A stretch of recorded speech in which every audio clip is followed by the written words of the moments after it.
Look, let's just rip the Band-Aid off right now. Most people handle their money the same way a toddler handles a juice box. Squeeze it as hard as possible until everything spills out, then cry until someone gives them more. I know, that's harsh. I started this video with violence. But honestly, if you look at the statistics, it's kind of true. We are living in a world where looking rich has become infinitely more important than actually being rich.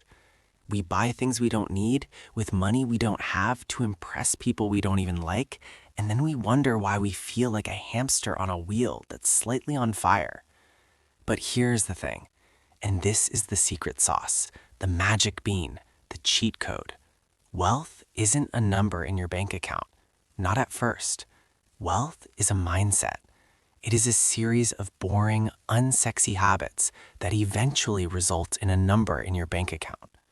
You can strip a millionaire of all their cash today, drop them in the middle of nowhere, and give them 5 years, and I promise you they will be wealthy again. You give a lottery winner $10 million.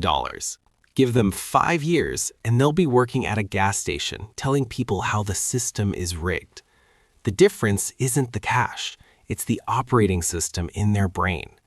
So today, we are going to go through 7 signs that you actually have a money mindset, a rich mindset, even if your current bank balance is looking like a lonely tumbleweed blowing through a desert. And if you catch yourself doing these things, congratulations, you're on your way. If not, well, at least you'll know why you're still broke. Let's get into it. The first sign, and this is the one that trips everyone up, is that you have stopped trying to look rich.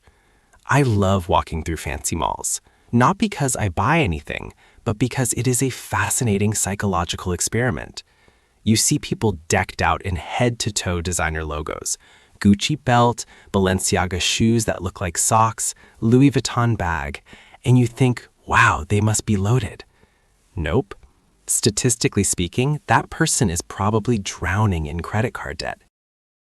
Truly wealthy people, and I'm talking about people who have FU money, are usually the most unassuming people in the room. They don't need to wear their net worth on their chest because they know what they have. It's called quiet luxury, or frankly, just not caring. If you have reached a point in your life where you would rather have $1,000 in your investment account than a $1,000 pair of sneakers, you have the money mindset. You realize that a brand name is just a tax on the insecure. I used to be this guy, okay? I bought a car I couldn't afford because I thought girls would like it. Spoiler alert, they didn't care, and the transmission blew up. Now I derive more pleasure from seeing my dividends hit my account than I would from wearing a watch that costs as much as a Honda Civic. If you are prioritizing ownership over appearance, you are winning. Sign number 2 is that you understand the difference between an asset and a liability, and you are obsessed with collecting the former. I know, Robert Kiyosaki wrote a whole book about this, and everyone talks about it, but almost nobody actually lives it. Most people think their house is an asset. They think their car is an asset. They think their collection of vintage Funko Pops is an asset. Let me simplify this for you. Does it put money in your pocket? Asset. Does it take money out of your pocket? Liability. It is that simple. If you catch yourself hesitating to buy a $50 video game, but you don't blink an eye at dropping $50 into a fractional share of an ETF, you have the mindset. You have rewired your brain to get a dopamine hit from acquiring things that grow rather than things that rot.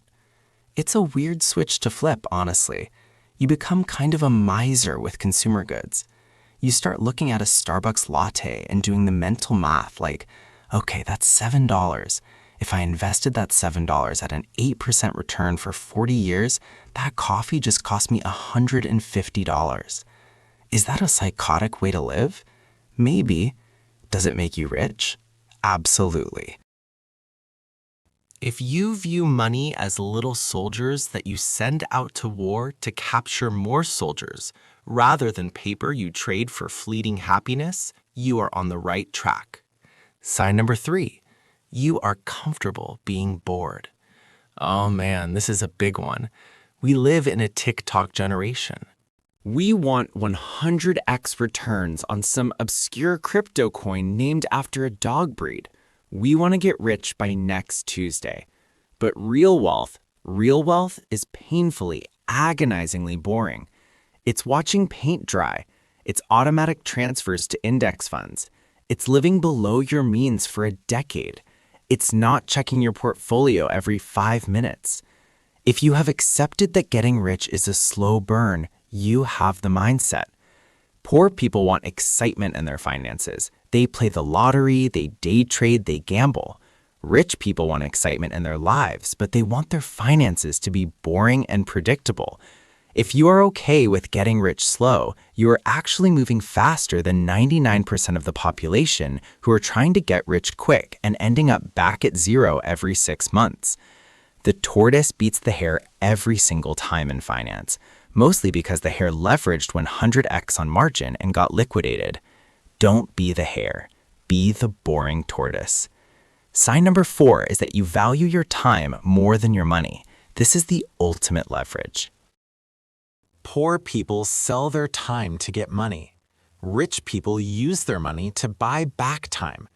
If you are at a point where you are willing to pay someone to mow your lawn because you know you can use that hour to learn a skill, work on a side hustle, or just recharge so you're more effective at your job, that is a huge shift. I see people drive 20 minutes out of their way to save 3 cents on gas. That is a scarcity mindset. You just spent 40 minutes of your life to save $1. Your time is worth more than that, or at least it should be. The moment you start calculating the hourly rate of your life and realizing that doing everything yourself is actually costing you a fortune, that is when the exponential growth happens. You stop being a penny pincher and start being a time investor. Sign number 5 involves your circle. Who are you hanging out with? There's that old saying, you are the average of the 5 people you spend the most time with. It's a cliche because it's true. If all your friends do is complain about their boss, talk about reality TV, and get wasted every weekend, guess what you're going to do? Exactly that. But if you've started to distance yourself from the complainers and the consumers and started gravitating towards the creators and the investors, that's a sign. And look, this doesn't mean you have to be a jerk and dump your childhood friends. It just means you protect your energy. You have the money mindset if you find yourself energized by conversations about ideas, business, and growth, and trained by conversations about drama and gossip. If you're the smartest person in the room, you're in the wrong room. Go find a room where you're the dumbest person and take notes. That is how you level up. Sign number 6, you don't blame the economy, the government, or your parents for your financial situation. This is all about radical responsibility. Look, the economy might suck. Inflation is crazy. The housing market is a dumpster fire. I get it. But complaining about it does precisely 0 for your bank account. If you have the money mindset, you focus on what you can control. You can't control the Federal Reserve, but you can control your spending. You can't control the tax rate, but you can control your income streams. The moment you stop pointing fingers and start looking in the mirror is the moment you become dangerous. It's empowering, actually, because if it's your fault you're broke, that means it's within your power to fix it. If it's the government's fault, you're just a victim waiting to be saved.